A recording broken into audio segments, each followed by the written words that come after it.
Full moon ngayon. Malakas ang vibes ko.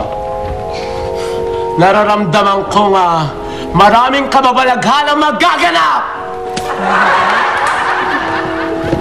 Oh, Ano yung kababalaghan? kababalaghan! Ay, ayan. Tignan mo lang ang pagmumukha ng dalawa na yan. Yan ang kababalaghan at hindi lang yun.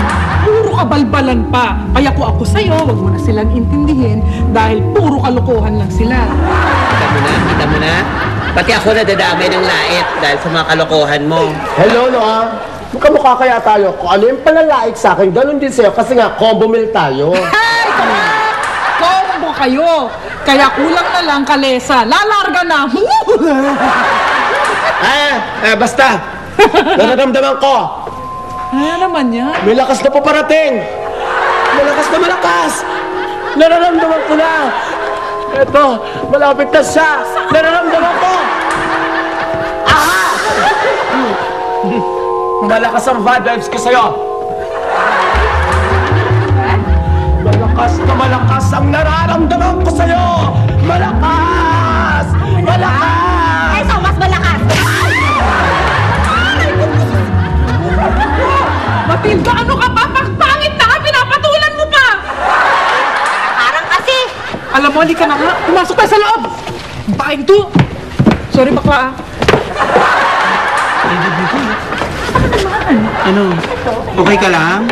Kung kaya umbagin ko nung sabi mo okay ka lang. Ikaw naman kasi, pahara-hara ka, kaya ayan. Pero, alam mo, baby girl, parang nakita ko na yung babae na yun. Saan naman? Sa mga visions mo? Sa mga panaginip mo? Hindi! Sa mentalo, na-confine ako. Sus, sinasabi ko na nga ba?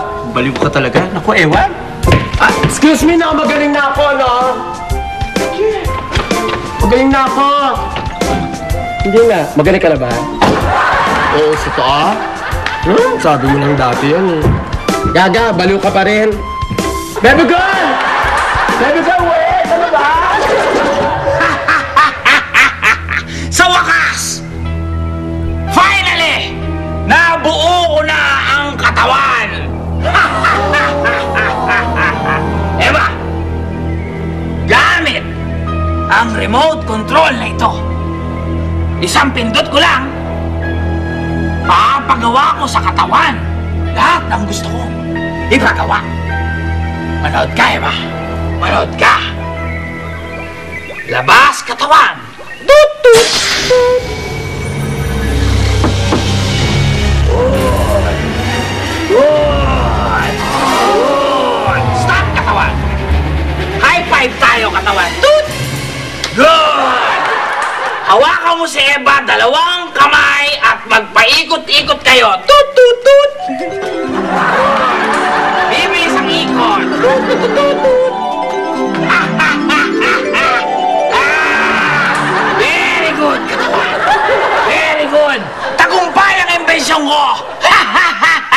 Boss, you're the best talaga among the rest. Sigurado matutuwa na ito yung kaibigan ko si Matilda. Kasi sa wakas, magkakaroon na ng katawan ang lapid-dubs niya. Sandali lang, Eva.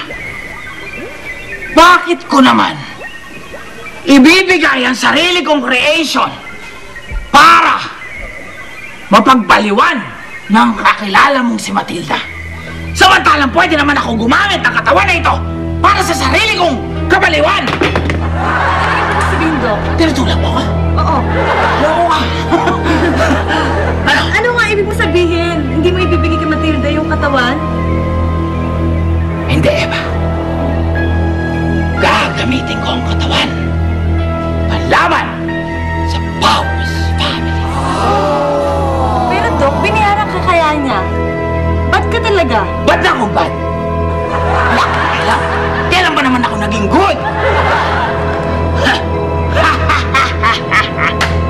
Eto. Eva. Eto ba panoorin mo, Eva? Sayaw mascot. Tut, tut, tut.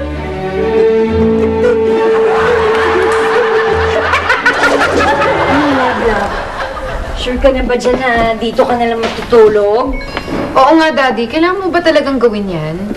Oo, kasi kailangan makasiguro kung hindi na magmamalfunction ang katawan ko. Nahiya na ako sa'yo. Baka kung ano na namang gawin ito eh.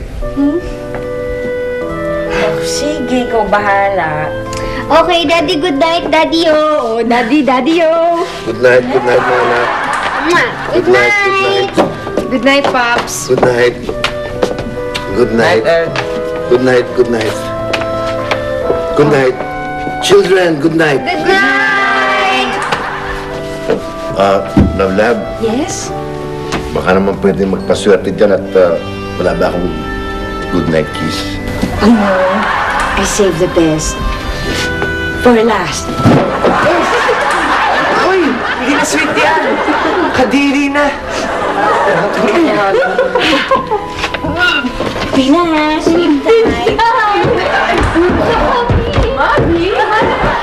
Kailangan di na mulay ang katawan ko sa ulo ko. Kailangan di na mulay ang katawan ko sa ulo ko. Kailangan di na mulay ang katawan ko sa ulo ko.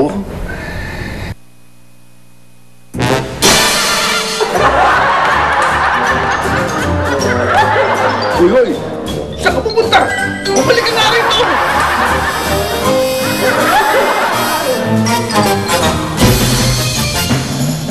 Help! Help! Help! Daddy! Asan na yung katawan mo, Daddy? Kasi Daddy! Yung katawan ko! Habulin niyo yung katawan ko! Ha? Habulin natin! O sige, dali! Ate, baka dyan ka tumatakbo! Hello! Tignan mo naman yung tsura ko. Tingin mo lalabas ako na hindi bongga? May boy! Wait lang! Anak naman ang... Sa mga anak ko, inuna pa yung arte kaysa katawan ko.